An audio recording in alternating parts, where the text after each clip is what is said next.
கர்த்தருக்குள் பிரியமானவர்களே, ஆண்டவராய் இயேசுவின் புண்ணிய நாமத்தினாலே உங்களை வாழ்த்தி வரவேற்கின்றேன். அப்போஸ்தலர் 7ஆம் அதிகாரம் 59 60 வாக்கியங்களை கவனமாக வாசித்து பாருங்கள்.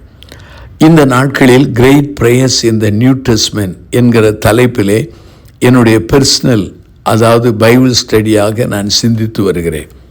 ஸ்தேவானுடைய ஜெபமானது என்னை அதிகமாக சிந்திக்க வைத்தது. ஸ்தேவான் இந்த வசனங்களிலே தனக்காகவும் தன் விரோதிகளுக்காக ஜெபித்தான்.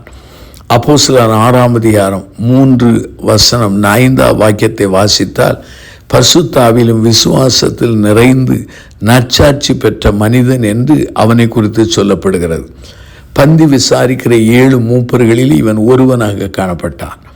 திருச்சபையினுடைய முதல் இரத்த சாட்சியாக மடிந்தான் என்று கூட நாம் அவனை சொல்லலாம். அருமையானவர்களே, இந்த ஸ்தேவானுடைய ஜெபத்தை நான் வாசித்த போது 4 முக்கியமான கேள்விகள் என் உள்ளத்தில் எழும்பின. முதல் கேள்வி என்ன? How did he pray? அவன் எவ்வாறு ஜெபித்தான்? அங்கே அப்போஸ்தலர் 7ஆம் அதிகாரத்திலே நீங்கள் வாசிப்பீர்கள் என்றால் 59 அங்கு வேதவசனம் சொல்கிறது, அவன் கர்த்தராகிய இயேசுவை நோக்கி ஜெபித்தான், இரட்சகரை நோக்கி ஜெபித்தான். அவன் எப்படி ஜெபித்தான் என்றால், அப்போஸ்தலர் 7ஆம் அதிகாரம் 55 ஆவியிலே நிறைந்து ஜெபித்தான். யூதாவின் புஸ்தகத்திலே 20வது வாக்கியத்திலே பரிசுத்த ஆவியிலே நிறைந்து ஜெபித்தான். அது மாத்திரமல்ல, விசுவாசத்தோடு அவன் ஜெபித்தான். இரண்டாவதாக அவன் எதற்காக ஜெபித்தான்? What did he pray for? அவன் ஆண்டவருடைய நாமம் மகிமைப்படும்படி ஜெபித்தான். பாருங்கள், ஆண்டவரை பிதாவின் வலபாசத்தில் நிற்கிறதை கண்டு அதை மக்கள் மத்தியிலே சொல்லுகிறார். அவனுடைய ஜெபமானது கிறிஸ்துவை மகிமைப்படுத்துகிற ஒரு ஜெபமாய் காணப்பட்டது.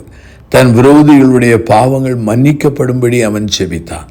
அது மாத்திரமல்லாமல் இந்த சரீரத்திலிருந்து அவன் விடுபட்டு மரணத்தின் வழியாக ஆண்டவருடைய ராஜ்யம் செல்ல வேண்டும் என்கிற நோக்கத்திலே என் ஆவியை ஏற்றுக்கொள்ளும் என்று ஜெபித்தான். மூன்றாவதாக எப்போது ஜெபித்தான்? when did he pray? அவன் ஆண்டவருடைய திருப்பணியை செய்யும் போதே ஜெபித்தான்.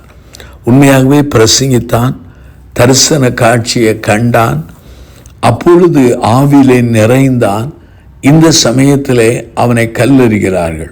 இதை நான் என்ன கோணத்திலே சொல்லுகிறேன் என்றால், அவன் தன் திருப்பணியை செய்து கொண்டிருக்கும் போதே ஜெபித்தான். அது மாத்திரமல்லாமல் மிகுந்த கல்லுகளினாலே எரியப்பட்டு குற்றுயிராக மரணத்தை சந்திக்கிற அந்த அந்த துன்ப சூழ்நிலையில் ஜெபித்தான். அது மாத்திரமல்லாமல் மரணத்தின் அந்த நிலையிலே கூட அவன் ஜெபித்தான். அருமையானவர்களே, இந்த மனிதனுடைய வாழ்க்கையிலே அவனுடைய ஜெபத்தின் விளைவுகளை நான் சொல்கிறேன். The results of his prayer. முதலாவதாக, அவன் மரண பரிந்த உண்மையுள்ளவனாயிருந்தான். சிலர் தன்னுடைய ஆரம்ப காலத்தில் உண்மையாக இருப்பார்கள், திருப்பணி காலத்திலே உண்மையாக இருப்பார்கள், ஆனால் தன்னுடைய இறுதி காலத்திலே உண்மையற்றவர்களாய் மாறிவிடுகிறார்கள். ஆனால் இந்த மனிதன் தன்னுடைய மரண சூழலில் கூட ஆண்டவரை மறுதலிக்கவில்லை. உண்மையாக அவன் ஃபெய்த்ஃபுல், உண்மையுள்ளவனாக இருந்தான். அது மாத்திரமல்லாமல் மரணத்தை குறித்து அவன் பயப்படாத மனிதன். ஃபியர்லெஸ் என்று சொல்லலாம், இன் த ஃபேஸ் ஆஃப் டெத் என்று சொல்லலாம். மரிக்கும் பொழுது அவன் மரணத்தை குறித்து பயப்படவில்லை. தைரியமாக நம்முடைய ஆண்டவராய் இயேசுவை போல அவன் ஜெபித்தான்.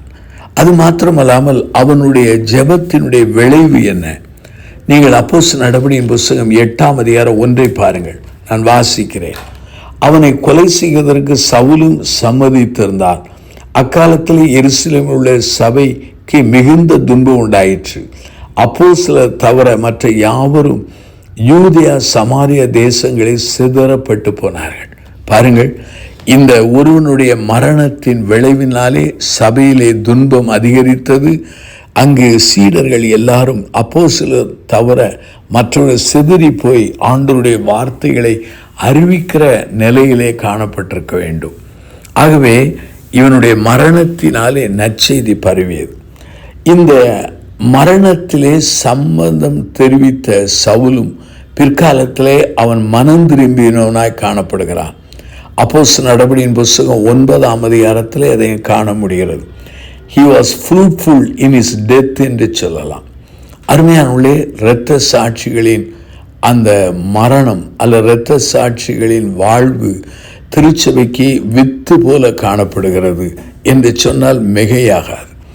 அருமையானவர்களே, இந்த ஸ்தேவான் மாத்திரம் ஜெபிக்கவில்லை என்றால் முதல் நூற்றாண்டு திருச்சபைக்கு அப்போஸ்தலனாகிய பவுல் கிடைத்திருக்க முடியாது என்று சொல்லி செயின்ட் அகஸ்டின் தன்னுடைய வாக்கியங்களிலே கூறுகிறார். அருமையான சகோதர சகோதரிகளே, நம்முடைய ஜெபம் எப்படிப்பட்டதாக இருக்கிறது? நம்முடைய ஜெபத்தையும் ஸ்தேவானுடைய ஜெபத்தையும் ஒப்பிட்டு பார்ப்போம், மறுமதிப்பீட்டு செய்து பார்ப்போம். மரண பரியந்தம் நாம் ஜெபத்தில் உறுதியாக இருக்கிறோமா? மரணத்தை குறித்து நாம் ஒருவேளை பயமில்லாமல் அதை எதிர்நோக்கிறோமா? நம்முடைய மரணமானது அநேகருடைய வாழ்க்கையிலே அல்லது மரணத்திலே நாம் ஏறெடுக்கிற ஜெபமானது அநேகருடைய வாழ்க்கையிலே நல்ல விளைவுகளை உண்டு பண்ணுகிறதா என்பதை நாம் சிந்திக்க அழைக்கப்படுகிறோம். நாம் கண்களை மூடி நாம் பிரார்த்தனை செய்வோம். அன்பின் ஆண்டவரே, இந்த ஸ்தேவானை போல நாங்களும் ஜெபிக்க எங்களுக்கு பரிசுத்த ஆவியினாலே வல்லமையும் அனுக்கிரகத்தையும் தான். ஸ்தேவானுடைய வாழ்க்கை எங்களுக்கு ஒரு நல்ல அறைகூலாக இருக்கிறது. அவனுடைய ஜெபம் எங்களை உயிர்ப்பிக்கிறத்தக்கதாக இருக்கிறது. அதற்காக நன்றி சொல்கிறோம். ஆண்டவரே, எங்களுடைய வாழ்வும் எங்களுடைய ஜெபமும் எங்களுடைய முடிவும் ஆண்டவரே ஸ்தேவானை போல தெய்வத்தை மைமைப்படுத்தத்தக்கதாக காணப்பட உதவி செய்யும். எல்லாவற்றையும் இயேசுவின் நாமத்தில் ஜெபிக்கிறோம் ஜீவனுள்ள பிதாவே.